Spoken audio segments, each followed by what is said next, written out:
Welcome viewers. आज हम 11th class unit first में करेंगे कंसंट्रेशन। कंसंट्रेशन का मतलब क्या होता है कि कितना सॉल्यूट आपने डिज़ोल्व किया गिवन क्वांटिटी ऑफ सॉल्वेंट के अंदर या फिर सॉल्यूशन के अंदर। मींस अगर मैंने आपको कहा कि 2 ग्राम NaCl को मैंने डिज़ोल्व किया 100 ml वाटर के अंदर, तो ये आपके पास क्या है? सॉल्यूट। वाटर यहाँ पर आपके पास क्या है? सॉल्वेंट। इन दोनों के मिलने से मेरे पास क्या बनेगा? सॉल्यूशन। तो मीन्स कितना अमाउंट मैंने सॉल्यूट मीन्स NaCl का डाला गिवन क्वांटिटी ऑफ सॉल्वेंट के अंदर या फिर सॉल्यूशन के अंदर, उसको हम क्या एक्सप्रेस करेंगे? Concentration of the solution. अब कंसंट्रेशन के बेसिस पर ही या अमाउंट ऑफ सॉल्यूट के बेसिस पर ही सॉल्यूशन को हम दो टाइप के कह सकते हैं। फर्स्ट डाइल्यूट और सेकंड आपके पास क्या बनता है? Concentrated solution. डाइल्यूट सॉल्यूशंस वो होते हैं जिनके अंदर सॉल्यूट का अमाउंट कम हो। कंसंट्रेटेड वो होंगे जिनमें सॉल्यूट का अमाउंट ज़्यादा हो। इट मीन्स जो डाइल्यूट और कंसंट्रेटेड टर्म्स हैं वो एक दूसरे के साथ रिलेटिव टर्म्स हैं, यानी कि जुड़ी हुई हैं। जैसे अगर मैंने कहा 2 ग्राम NaCl इन 100 ml वाटर और दूसरा मैंने क्या कहा 20 ग्राम NaCl इन 100 ml वाटर, तो फर्स्ट में क्या है? 2 ग्राम NaCl है सॉल्यूट जो कम है। सेकेंड में आपके पास क्या है? 20 ग्राम NaCl मीन्स यहाँ पर आपके पास सॉल्यूट ज़्यादा है। तो first one is the dilute solution and second one is the concentrated solution. अब हम बात करते हैं कंसंट्रेशन ऑफ सॉल्यूशंस की, जिसको हम कई तरीके से एक्सप्रेस कर सकते हैं। The first way for expressing the concentration of solution is mass percentage. Mass percentage को थोड़ी देर के लिए हम क्या मान के चल लेते हैं? Marks percentage. जैसे हम कोई भी एग्ज़ाम देते हैं तो कितने हमने मार्क्स लिए और टोटल कितने में से लिए, उसकी हम क्या निकालते हैं? परसेंटेज। तो सेम हम क्या निकालते हैं? Mass percentage. मान लिया आपके पास कोई बाइनरी सॉल्यूशन है। बाइनरी सॉल्यूशन वो सॉल्यूशन होता है जिसके अंदर दो कंपोनेंट हो। मीन्स एक आपके पास सॉल्यूट हो और दूसरा आपके पास वहाँ पर क्या हो? सॉल्वेंट। जैसे अभी मैंने बात की थी NaCl सॉल्यूशन की। मीन्स वहाँ NaCl क्या है? सॉल्यूट। और सॉल्यूशन बनाने के लिए मेरे को क्या चाहिएगा? Aqueous medium means water. तो वाटर यहाँ पर क्या होगा? सॉल्वेंट। तो ऐसा सॉल्यूशन जिसके अंदर दो कंपोनेंट है वो बाइनरी सॉल्यूशन कहलाता है। तो अब हम आते हैं मास परसेंटेज पर ही।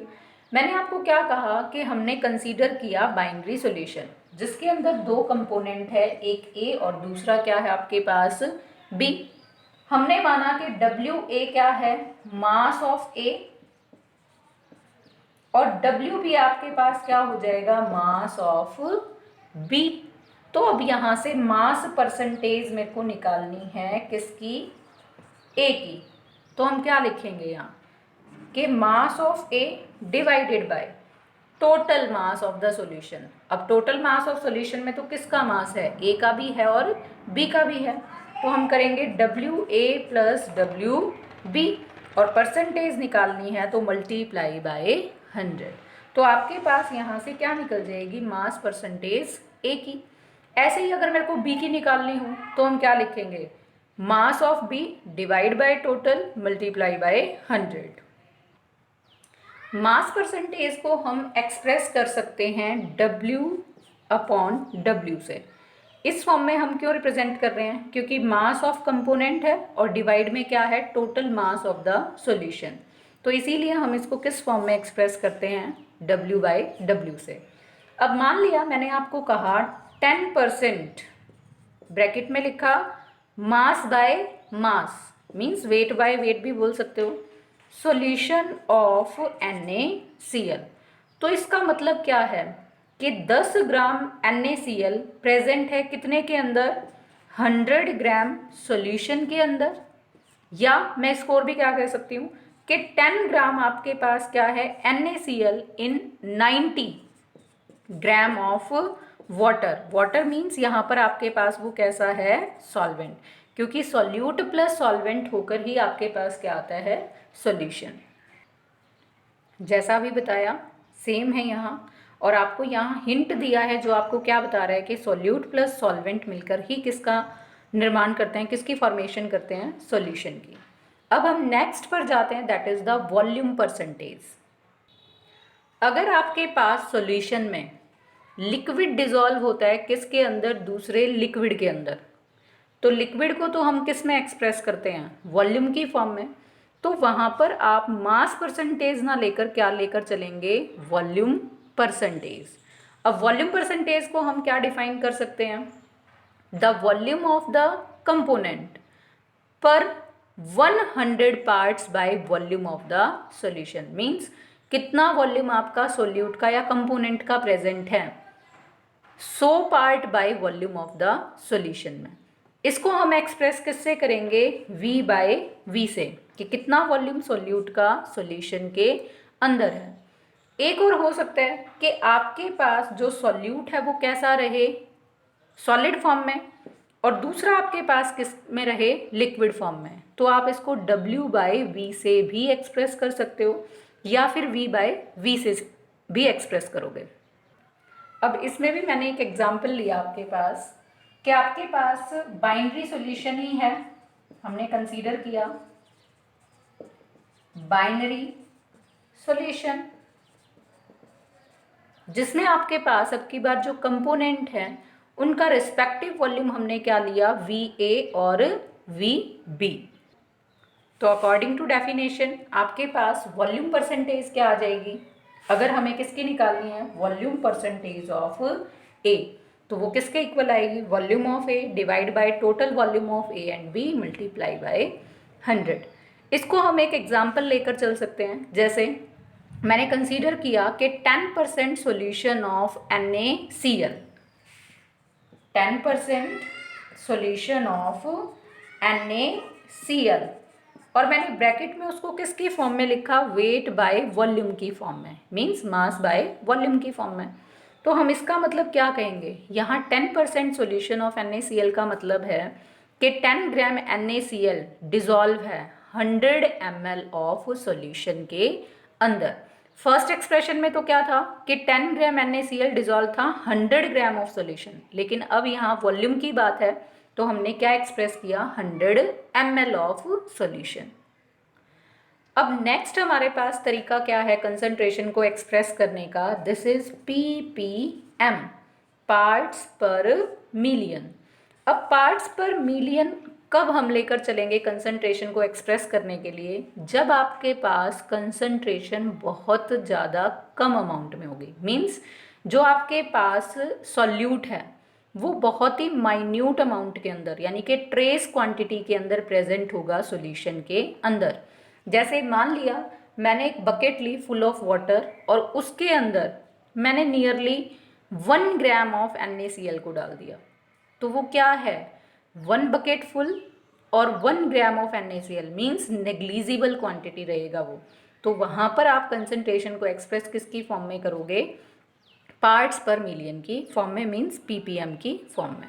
तो नेक्स्ट हमारे पास यही है, तो इसको भी हम एक एग्जांपल से देखें कि फॉर अ बाइनरी सॉल्यूशन जिसके दो कंपोनेंट है A और B, अगर वहाँ पर मेरे को क्या निकालना है, पार्ट्स पर मिलियन ऑफ A, तो अकॉर्डिंग टू डेफिनेशन हमारे पास क्या आ जाएगा, mass of A upon total mass of solution multiply by 10⁻⁶, क्योंकि डेफिनेशन के अकॉर्डिंग क्या है, पार्ट्स ऑफ कंपोनेंट पर million parts of the solution. ऐसे ही अगर मैं सपोज करूं कि आपके पास जो पब्लिक सप्लाई से वाटर आता है उसके अंदर क्या है, 3 × 10⁻³ ग्राम ऑफ क्लोरीन, मीन्स इतना क्लोरीन पब्लिक सप्लाई वाले वाटर में आपके पास आ रहा है। और मैंने आपसे पूछा कि यहाँ पर मास परसेंटेज क्लोरीन की क्या है, तो मास परसेंटेज जब आप निकालोगे यहाँ से क्लोरीन की, तो वो कैसे निकलेगी, जितना आपको क्लोरीन दिया अपॉन टोटल आपके पास 1000, इनटू परसेंटेज निकालनी है तो मल्टीप्लाई बाय 100। यहाँ से सॉल्व करके हमारे पास क्या आ जाएगी, मास परसेंटेज, और वो आपके पास आएगी 3 into 10⁴, that is total volume हमने यहाँ पर कितना माना है, हमारे पास 1000 ml की फॉर्म में।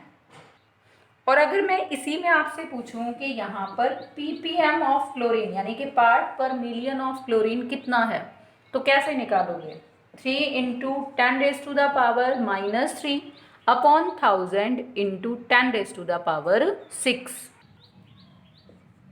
अपॉन 1000 इंटू आपने क्या लेकर चलना है, 10⁻6।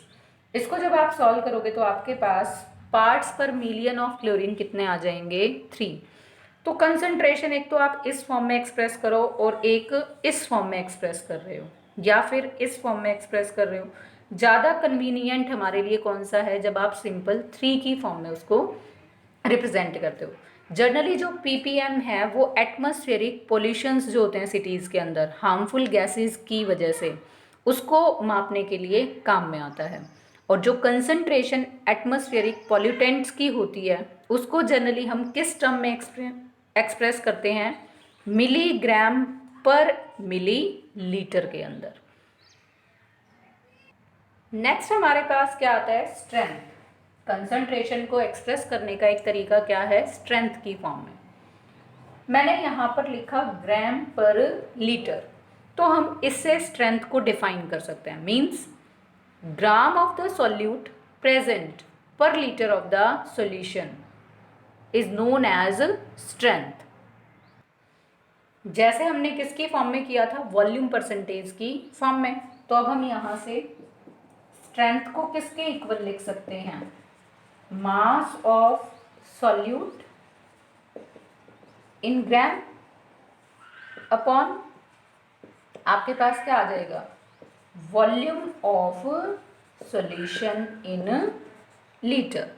लेकिन हो सकता है आपके पास जो वॉल्यूम है सॉल्यूशन का वो किसकी फॉर्म में दिया हो, ml की फॉर्म में, मिलीलीटर की फॉर्म में।